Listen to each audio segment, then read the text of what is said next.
Olá, como é que vai?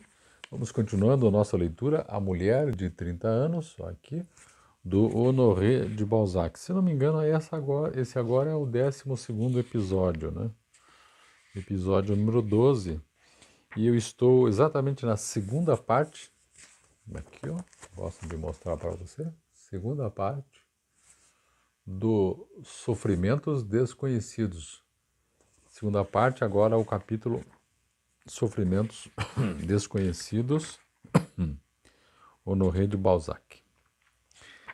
Ali no episódio anterior, o sofrimento terrível aqui da nossa protagonista, Júlia, e aqui ficou bem caracterizado que ela não contava com a morte lá do inglês e que isso a atormenta bastante, né? Porque ela ficou numa encruzilhada agora, embora já estivesse numa antes, mas pelo menos com a morte agora ela não vai e saberá disso, e sabe disso, aliás, que não conseguirá mais ter o inglês, conversar com ele também e tudo mais.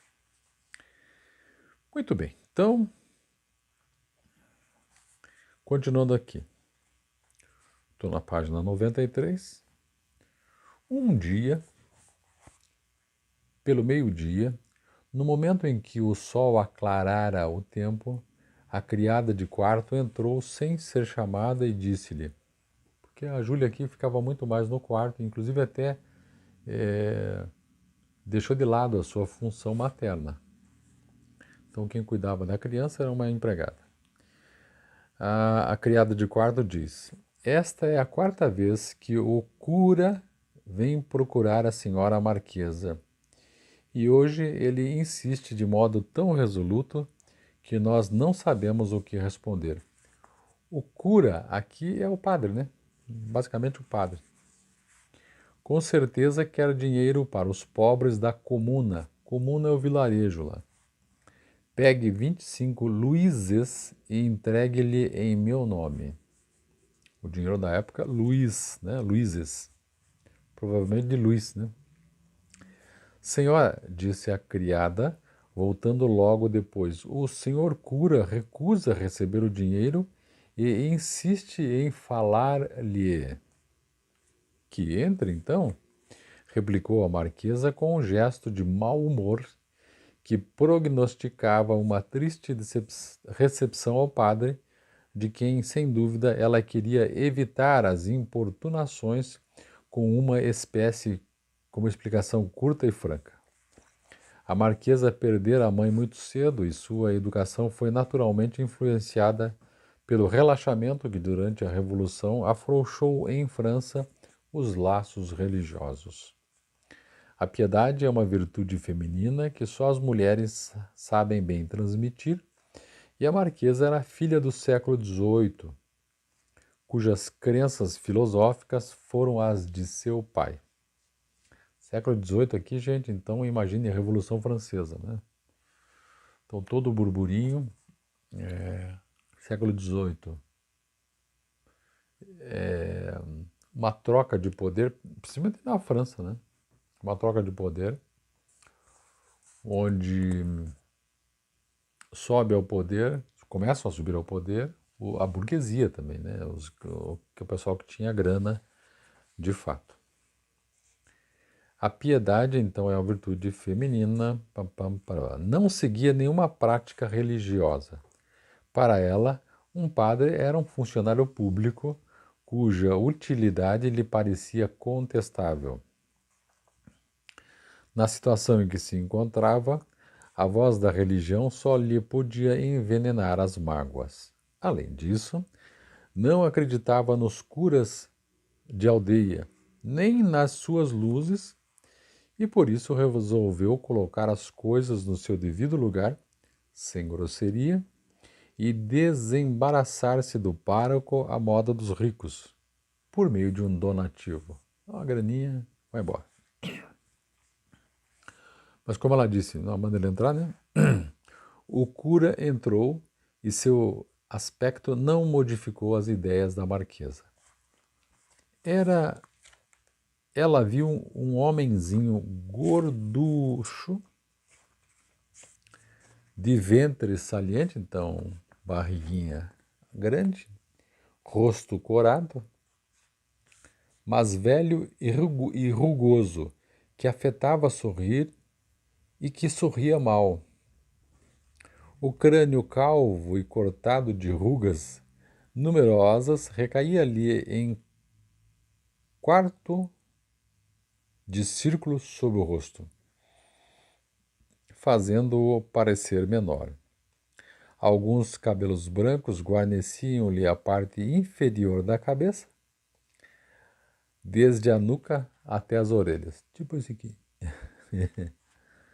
Contudo, a fisionomia desse padre tinha sido a de um homem naturalmente alegre. Os lábios grossos, o nariz ligeiramente arrebitado, o queixo, que desaparecia numa dupla prega de rugas, testemunhavam um caráter feliz.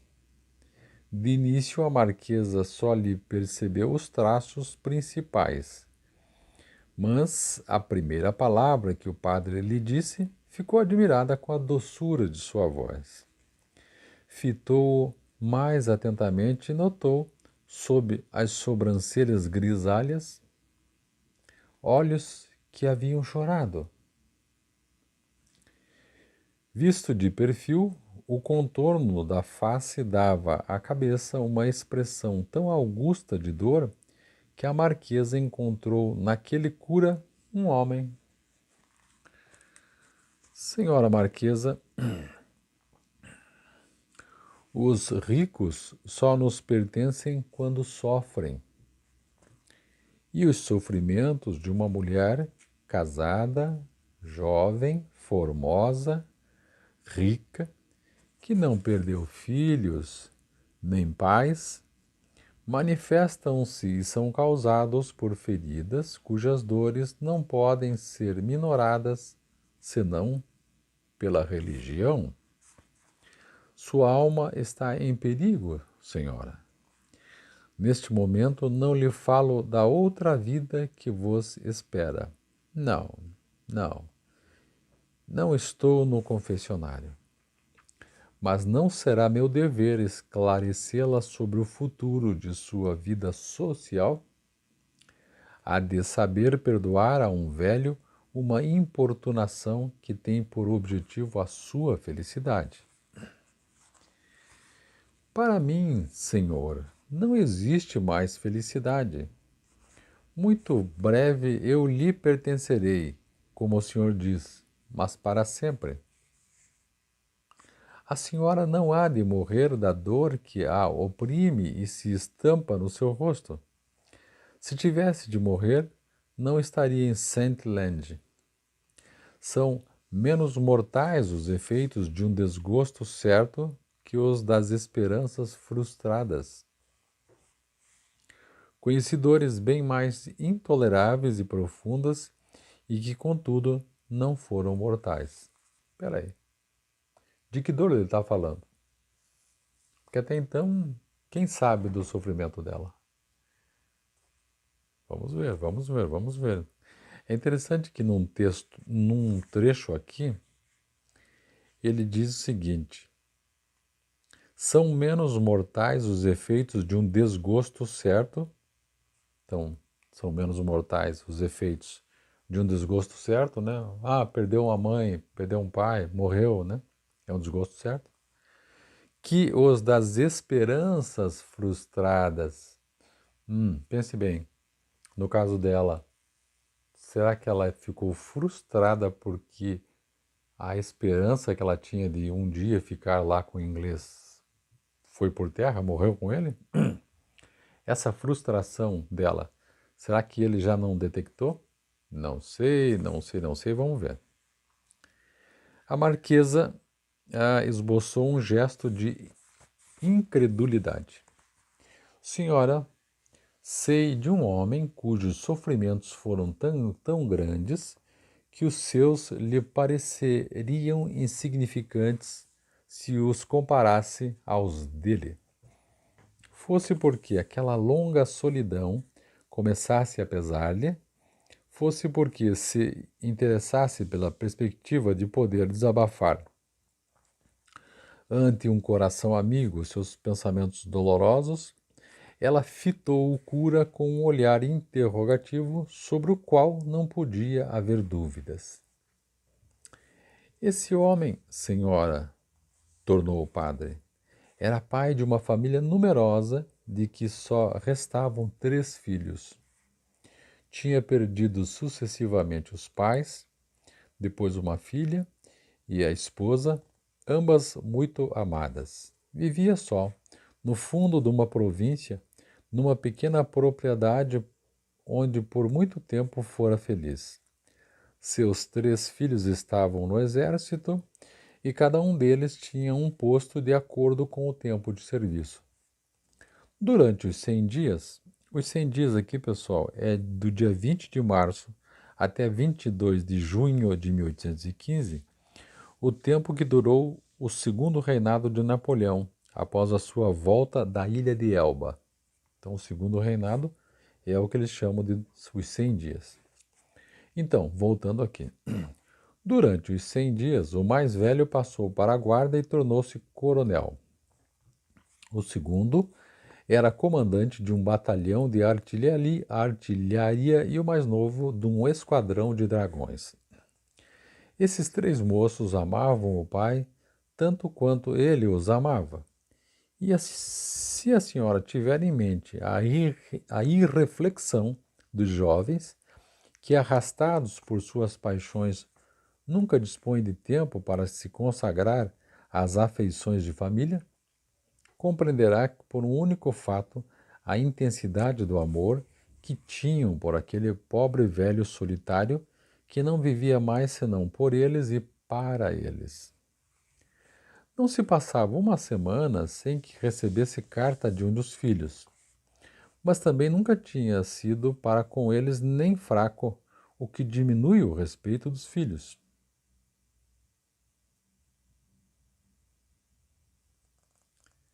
Nem injustamente severo, o que os melindra, nem avaro de sacrifício, o que os afasta. Não, tinha sido mais que um pai, tornara-se um irmão, um amigo. Quando iam partir para a Bélgica, ele foi a Paris dizer-lhes adeus. Queria verificar se tinham bons cavalos, se não lhes faltava nada.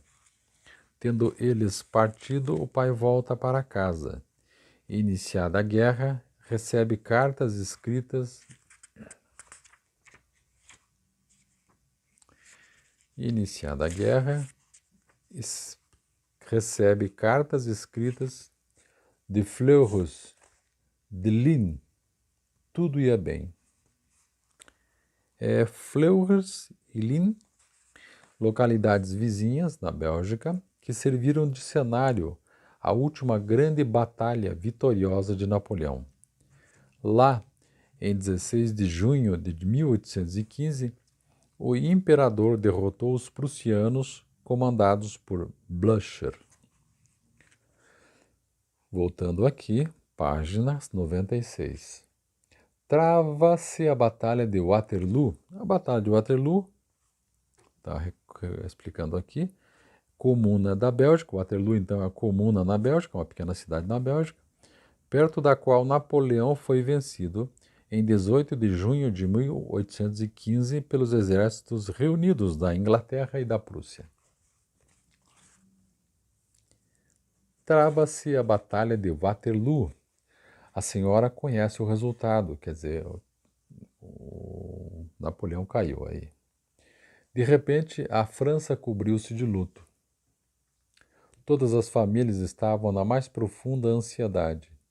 Ele, como a senhora pode compreender, ele esperava, não tinha trégua nem repouso. Lia os jornais, ia pessoalmente ao correio todos os dias. Uma tarde, anunciam-lhe o criado de seu filho coronel. Ele vê aquele homem montado no cavalo do patrão e compreende tudo. O coronel havia morrido, cortado em 2 por uma bala de artilharia. Ao anoitecer, chega a pé o criado do mais moço. Este morrera no dia seguinte à batalha. Finalmente, à meia-noite, um artilheiro vem comunicar-lhe a morte do último filho, em quem, por pouco tempo, o pobre pai concentrara toda a sua vida. Sim, senhora, todos os três tinham morrido. Depois de uma pausa, o padre, tendo vencido suas emoções, acrescentou estas palavras com uma voz doce. E o pai continuou vivo, senhora.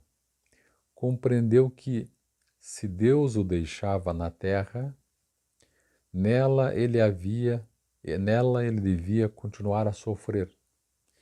E nela sofre até hoje. Mas lançou-se no seio da religião. Que podia ele ser? A marquesa ergueu os olhos para o rosto do cura, que se tornara sublime de tristeza e resignação, e esperou essa frase, que lhe arrancou prantos. Padre, senhora. Ele foi sagrado pelas lágrimas antes de o ser aos pés do altar. O silêncio reinou por um instante. A marquesa e o cura olharam pela janela o horizonte brumoso, como se lá pudessem ver aqueles que não mais existiam. Não, padre, numa cidade, mas simples cura de aldeia, tornou ele. Em Saint-Lande, disse ela, enxugando os olhos. Sim, senhora. Jamais a majestade da dor se apresentara tão grande a Júlia. Aquele sim, senhora, caiu-lhe no coração como o peso de uma dor infinita. Aquela voz que ressoava docemente aos ouvidos lacerava as entranhas. Ah, era bem a voz da desgraça, essa voz plena, grave e que parece impregnada de fluidos penetrantes. Senhor, disse a marquesa quase respeitosamente, se eu não morrer, o que será feito de mim?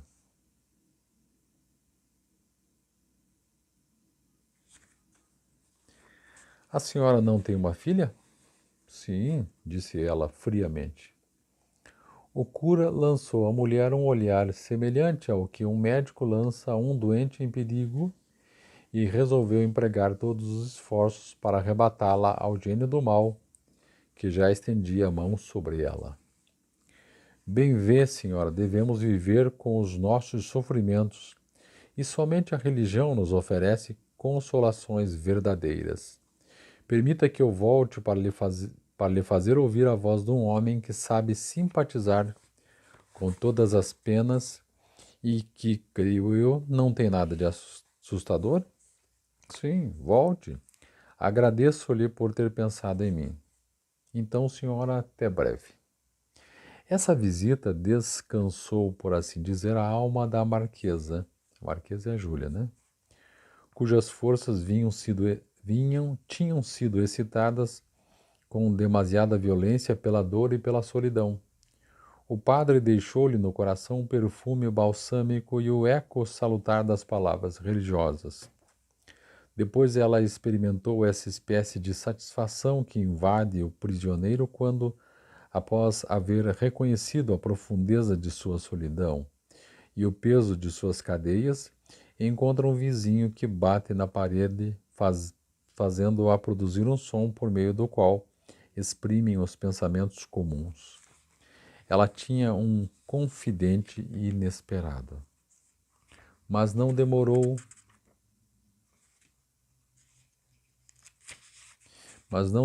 a recair em suas amargas contemplações, e disse consigo mesma, como prisioneiro, que um companheiro de infortúnio não aliviaria nem seus grilhões, nem sua sorte. O vigário não quisera, numa primeira visita, afugentar demais uma dor completamente egoísta, mas contava, graças à sua habilidade, abrir caminho à religião numa segunda visita. De fato, 2 dias depois voltou e a acolhida da marquesa provou-lhe que sua visita era desejada. Então, vou parar aqui para a gente poder pensar sobre isso. É a primeira visita do cura, do padre da aldeia, que ele faz a ela. E é interessante porque ele começa a mostrar à marquesa que ele conhece uma outra pessoa que sofre mais que ela. Eu tenho a impressão que esse sofrimento é o dele, né? Que essa história que ele contou aqui, dos 3 filhos e aquela coisa arada toda, tenho a impressão, a princípio, né, assim, num primeiro momento, que é a história dele. Não sei. Vamos ver o que vai se desenrolar daqui para frente a partir do segundo encontro. Então, esse foi o primeiro encontro. Quero parar aqui e fazer um corte para a gente poder pensar sobre isso aí. Valeu então, muito obrigado. Volto daí num outro vídeo com a continuação aqui da Mulher de 30 anos, do Honoré de Balzac. Obrigado, tchau, tchau.